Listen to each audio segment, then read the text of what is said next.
আমাদের প্রত্যেকের জীবনে কম বেশি বন্ধু আছে। এখন বন্ধু আসলে কাদেরকে ভাবি আমরা? অধিকাংশ সময় যারা আমাদেরকে প্রশংসায় ভাসিয়ে দেয়, বা কখনোই যারা আমাদের ভুলগুলো চোখে আঙুল দিয়ে ধরিয়ে দেয় না, বরঞ্চ প্রশ্রয় দেয়, এদেরকে আমরা বেশি করে বন্ধু ভাবি।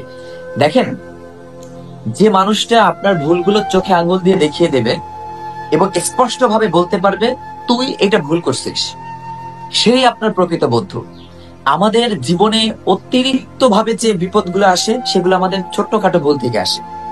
এখন এই ভুলগুলো তো একমাত্র বন্ধুরাই সংশোধন করতে পারে, এবং বন্ধুদের চোখে ভুলগুলো ধরা পড়বে। আপনার চোখে কখনো আপনার ভুল ধরা পড়বে না। তো আপনার পাশে যে মানুষটা থাকলো সে নিশ্চয়ই আপনার বন্ধু।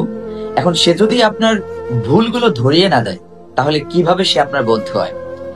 এজন্য বন্ধু নির্বাচনে আমাদেরকে একটু সতর্ক থাকতে হবে, এবং সতর্ক থাকতে হয় যে জায়গাটাতে আমরা বরাবর ভুল করি।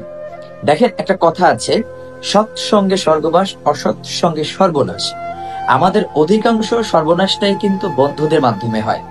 একটা ভালো ছেলে বিগড়ে যায়, পথভ্রষ্ট হয়, এই ঘটনা যখন আপনি বিশ্লেষণ করতে যাবেন কেন হইলো, দেখবেন তার পিছনে তার এক বন্ধুর হাত আছে।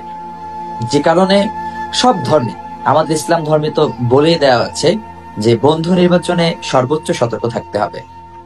যে কারণে আমরা আসলে ভাবি না যে বন্ধু আমাদের প্রকৃতভাবে কারা হতে পারে। আমি মনে করি বন্ধু আসলে তারাই যারা চোখে আঙুল দিয়ে আমার ভুলগুলো ধরিয়ে দিবে। এতদিন যারা আমার ভুলগুলো ধরিয়ে দেয় নাই, আমার পাশে থেকে আমার প্রশংসায় ভাসিয়েছে, একটা পর্যায়ে সে উপলব্ধি করতে পেরেছি তারা আসলে আমার জন্য বসন্তের কোকিল ছিল।